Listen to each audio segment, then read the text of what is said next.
கருப்பராயன் கோயிலுக்கு வந்து சாட்டிட்டாங்கன்னு சொல்லி 2 வாரமா கறி சாப்பிடவே இல்லை.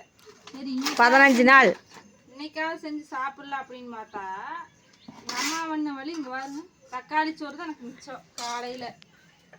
நானும் ஆவலா சரி நேற்று பாருங்க கொழுந்தனார் வாயின் குடம்பு சொல்லி அங்கே போயிருந்தோம். அங்கே போயிருந்த நேரம் என்னமோ நாட்டுக்கோழி வந்து அடித்து குழம்பு வச்சுருந்தாங்க.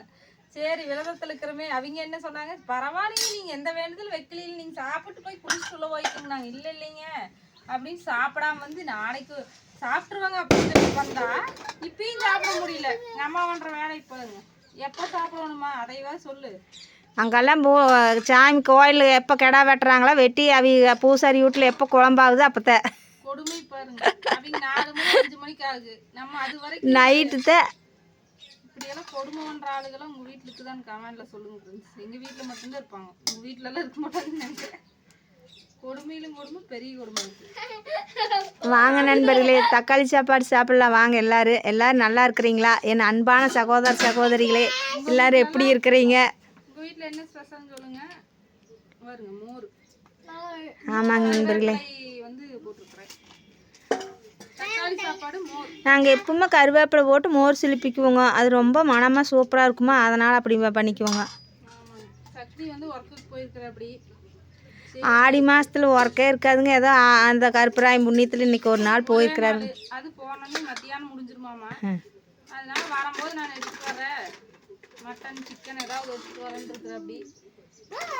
வந்துருங்க நண்பர்களே, கோவிலுக்கு வந்துருங்க, சாமி கும்பிட்டு மட்டன் சிக்கன் சாப்பிட்டு திருப்தியாக போகலாம். இந்த கருப்பராயன் தான் எங்களுக்கு தாயும் தந்தையும் மாதிரிங்க. எங்களுக்கு அப்படி எங்களுக்கு கூட இருந்தே காப்பாற்றிட்டு இருக்குதுங்க. எங்கள் உள்ளூர் மாரியம்மன் அப்படித்தான், சக்தி மாரியம்மன் எங்களுக்கு எவ்வளவோ சமயத்தில் எவ்வளவோ நல்லது செஞ்சுருக்குது. ரொம்ப கஷ்டமான சூழ்நிலையிலலாம் நாங்கள் வருந்தி வேண்டணும்னா எங்களுக்கு அப்படியே பனி போல் துன்பத்தையெல்லாம் நீக்கி எங்களை எப்பவும் துணை இருந்து பக்கத்துலேயே இருந்து காப்பாற்றிட்டு இருக்கு. யார் வந்தாலும் சரி என்னம்பாங்க, உங்களுக்கு கத்தி வச்சுருக்கிற சாமி கூடவே இருக்குதும்பாங்க, வேப்பிலக்காரி உங்களுக்கு கூடவே இருக்குதும்பாங்க. இன்னொன்று என்னென்னு பார்த்தீங்கன்னா, இப்போ காலையிலேருந்தே நேற்று நைட்லேருந்தே பூஜை நடந்துகிட்டே இருக்குதுங்க. ஒவ்வொரு பூஜையை பண்ணிகிட்டு இருக்கிறாங்க. இப்போ நாங்கள் வந்து இன்னும் குளிக்கலிங்க. சரி சாப்பிட்டு மதியான பூஜைக்கு தான் போகலான்ட்டு இருக்கிறோம். அந்த பரன் பூஜையெல்லாம் நடக்கும். சரி அப்போ போகலான்ட்டு இருக்கிறோம். இப்போ வீட்டு கோயிலேருந்து கிளம்பிட்டாங்க. ஒரே சாமி அப்படியே நிற்க முடியாதாட்டு இருக்குது. நம்ம கருப்பனே நிற்க மாட்டேங்குது, கருப்பா குட்டி ஓடுது. அதனால இப்போ வந்து சாப்பிட்டு வீட்டு வேலையெல்லாம் கொஞ்சம் முடிச்சு வச்சுட்டு அப்புறம் குளிச்சுட்டு எல்லாரும் கிளம்பி கோவிலுக்கு போய் சாமி கும்பிடுவோம். முடிஞ்சா விளாக் எடுத்து போடுறேன் சரிங்களா? ஆமாங்க நண்பர்களே, அந்த கருப்பராயனே எங்களுக்கு உயிருங்க. எங்கள் இந்த கருப்பராயன் கிளம்பிங்கிறது குழம்பி எங்களுக்கு மட்டும் உயிர் இல்லைங்க, ஊருக்கே உயிருங்க. அந்த கருப்பராயன் தான் எங்களுக்கு. யாருமே நாங்கன்ட்டு இல்லைங்க, யாருமே அந்த 15 நாள் சாப்பிடல. ஒரு சிலர் என்னப்பாங்க அவங்கவுங்க கோயிலுக்கு மட்டும் விரதம் இருப்பாங்க, ஒரு சிலர் வேண்டுதல் இருந்தால் மட்டும் விரதம் இருப்பாங்க. எங்கள் ஊரை பொறுத்த வரைக்கும் அப்படி இல்லைங்க. ஐயப்ப சாமி கோயிலுக்கு மாலை போட்டாங்கனால அந்த ஃபுல்லாக சாப்பிட மாட்டாங்க யாருமே. அதே மாதிரி தான் மாரியம்மன் சாட்டினாலும் அப்படித்தான், இதுக்கும் அப்படித்தான். எல்லாருமே எந்த வீட்லேயுமே கறி சமைக்க மாட்டோம். அப்புறம் என்னம்பாங்க கேட்டால் கூட அவி சாமிக்கு நம்மளுக்கு என்ன கிடக்கும்பாங்க. நாங்கள் அப்படி நினைக்கவே மாட்டோம். எல்லாமே எங்கள் சாமி, எல்லாருக்கும் பொதுவான சாமி. அப்படி சொல்றத விட வேண்டுதல் எதுவும் இல்லையில உங்களுக்கு, கெடாய் கொடுக்கறதா இருந்தா இருக்கலாம், ஏதாவது வேண்டுதல் இருந்தா இருக்கலாம்பாங்க. ஆனால் நாங்கள் பொதுவாக கோவில் சாட்டினாலும் இப்போ பச்சை நாய்க்கு கோயில் சாட்டிட்டா வாயில் எதுவும் வைக்க மாட்டோங்க. அப்படிதான். வாங்க நண்பர்களே, தக்காளி சாப்பாடு திருப்தியாக சாப்பிட்டுங்க.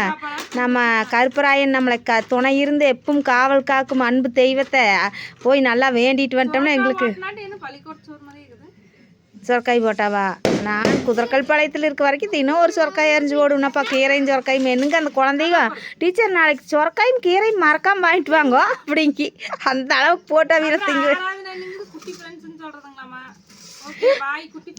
குட்டி ஃப்ரெண்ட்ஸ் எல்லாருமே குட்டி ஃப்ரெண்ட்ஸ் எங்களுக்கு. நீங்கள் எல்லாருமே எங்களுக்கு குட்டி ஃப்ரெண்ட்ஸு. பாய் குட்டி ஃப்ரெண்ட்ஸ், எல்லாரும் சௌக்கியமாக நல்லா இருக்கணும்னு நான் வேண்டிக்கிற கருப்பராயனை. நீங்களும் ஆரான குட்டிக்கு ஹாய் சொல்லுங்க. சொல்லுங்க, வாங்க சாப்பிடலாம். ஒரு ஆள் இப்போ தான் எந்திரிச்சு டிவி 10 மணிக்கு எந்திரிச்சு. சரி விடாத, ஏன் சொல்லணும்.